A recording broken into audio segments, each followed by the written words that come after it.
Arratsalde on deneri eta ongi etorri, gaur 40 urte betetzen dira Galek lehen ekintza egin zuenetik, hemen izan zen Baiona txikian.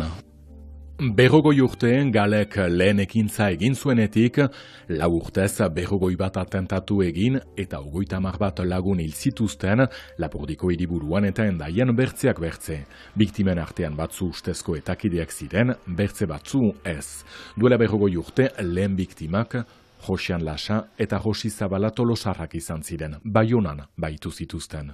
Haustura bat, barne haustura bat, ez bakarrik nirea, baizik eta familia osoarena. Izan ginela šok mordo bat, bakoitza gure aldea, bat kuartoa, bestea komunea, bestea aita pasilun gora eta bera. Familiek hemen Ipar Euskal Herrian miatzen zituztelarik, bi Gipuzkoarrak Donostian ziren baiturik Lakumbre jauregian, bertan galdekatu eta torturatu zituzten. Antsietate izugarrie, ez jakitean nun dauden.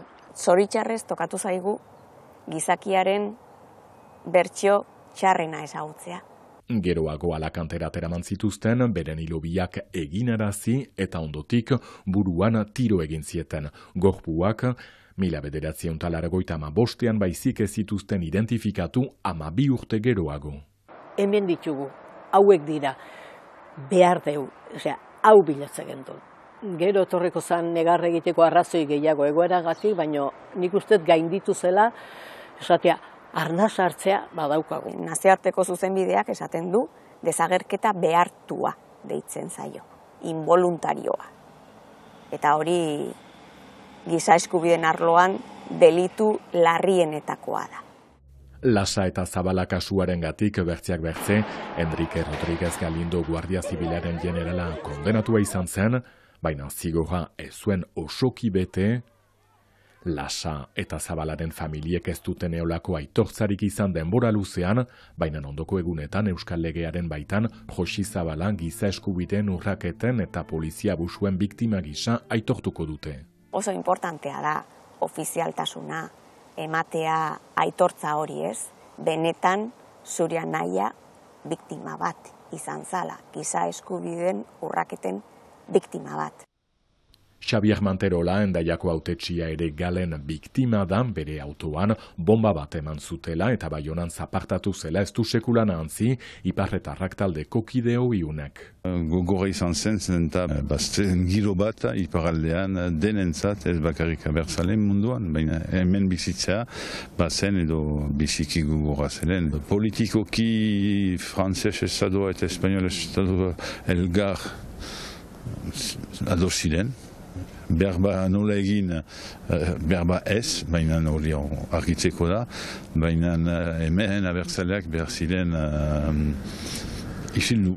Maiz auzirik ez, inkestarik ere ez, eta gaiak gerokorik gabe hori gertatu zen Xabier Manterolak jasan zuen atentatuarekin. Pentsatzen dut, iparaldean badira politikari hainitz, edo batzuk, gekinean dira eta hiri da mintzatzeko. Poliziak ez dute gehiago mintzatuko, ez dute interesik, baina politikari batzuk estado gobernuaren urbil zirenak badakite. 40 urte Galek lehen ekintza egin zuenetik Baionan 4 hamarkada eta oraindik bide luzea dena argitzeko.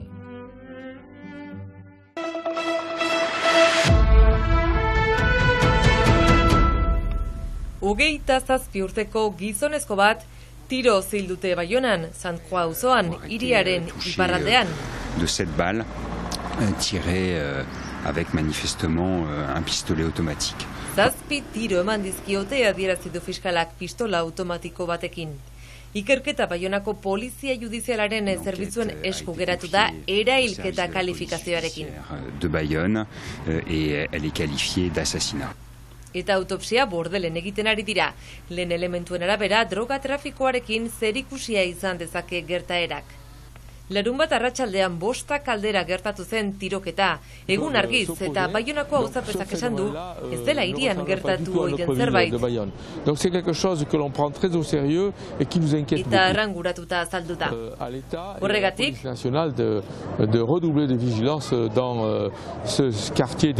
Estatuari eta Polizia Nazionalari eskatu diot auzo horretan zaintza areagotzeko adierazi du Etxegaraik.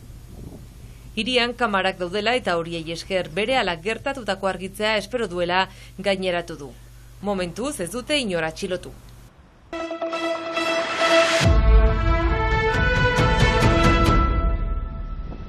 Hezkuntzako intersindikalak deituta elkarretaratzea egin dute Baionako herriko etxe aintzinean. Ostiralean, arrasen, Frantzia iparraldean, hil zuten institutuko irakaslearen omenez. Denentzat biziki mingarria da eta ez da lehena, hirugarrena da, ukana dugu Samuel Paty, gero Agnès Luitzunen eta guai beste bat arrazen eta zinez ikusten duguna da ez dela entzinamendurik egina izan. Bertan bildu diren ehunka herritar, hautetsi eta irakasleek minutuko isiluniaren bitartez beren dolua adierazti dute Dominik Bernard 57 urteko irakaslearen omenez. Medioak eman behar diela, jende gutxiago izaiteko klaseetan, denbora gehiago pasatzeko ikasleekin, gauzak hobekio lantzeko, gauzak hobekio esplikatzeko, eta hildo hortak joan behar dela. Hedabide batzuk eta Frantziako gobernuak eraso terroristatzat jo dute, baina sindikatuek mezu argi bat igorri nahi izan dute. Batez ere komunitate musulmanak gertatutakoarekin ez nahastea eskatzen dugu. Ez da beste erlijio edo jatorriko jendea estigmatizatzea ere. Tentsio handiko egoera honetan, islamofobiarekin tentuz ibili behar gara. Gogoratu hilketaren nondik norakoak ikertzen ari direla oraindik.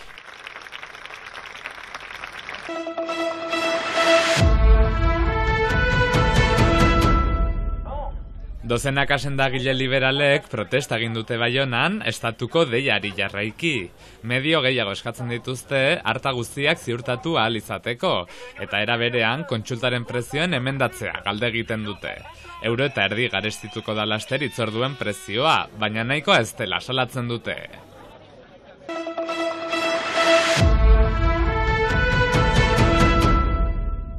Donapaleuko ospitalean amatasun zerbitzua bertan behera geldituko da gaurtik hasi eta ostiralera bitarte. Egutegi arazoak direla eta ez da behar beste langilerik, eta bera zerditzeak beste ospitaletara bideratuko dituzte.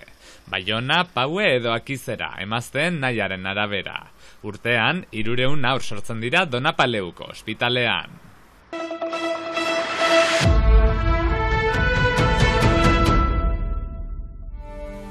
2010ean sortua Afganistaneko Musika Institutu Nazionala, musika eskola bakarra da herrialdean sexuaren araberako bereizketarik egiten ez duena.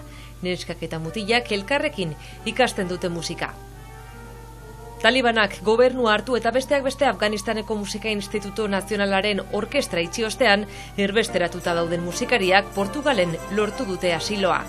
Iaz Aizebegi Festivalaren kariere eskaini zuten Europako lehen kontzertua, exiliatuta zeudenetik Baigorrin baitare, eta urten, Zora taldekoak ere etorri dira soilik emakumez osatutako orkestra, Constanza Simas zuzendariaren agindupean. Eres nuestro primer concierto desde que las chicas salieron de Kabul en 2021.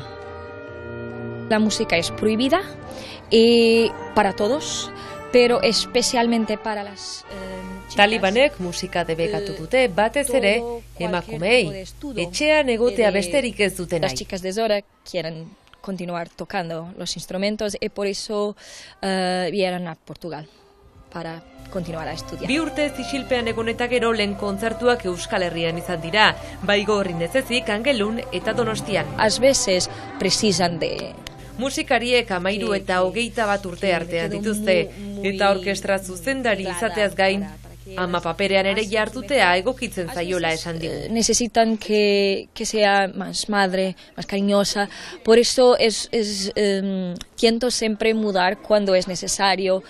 Baionako Kontserbatorioko eta Donostiako musikeneko musikariek lagunduta kontzertuak eskaini dituzte, iparralde eta hegoaldean. Oso gogotsu daude orkesta hontako musikarik, eta bide hontan behiekin elkarlaren nahitzea oso politia izaten nahi da. Normalian entzute ez duen musika da, eta ez gaude dituta olako sonoridadeita, eta instrumentu ezberdinak ikustia, zitarra eta olakoak azkenen oso berazgarria da. Eta hitzaldiak ere bai, Amat Sarmast Afganistaneko Musika Institutu Nazionaleko zuzendariarekin batera, Nazio Batuen erakundean eskaini berri du kontzertua orkestrarekin batera. Haize Begi Festivalean parte hartu dute misio garrantzitsu batekin, emakume afgandar musikarien egoeraren berri ematea, eta Afganistaneko musika iraunaraztea. Ikusentzuleok eta Afganistaneko musika eder honekin amaituko dugu gaurko saioa. Bihar arte!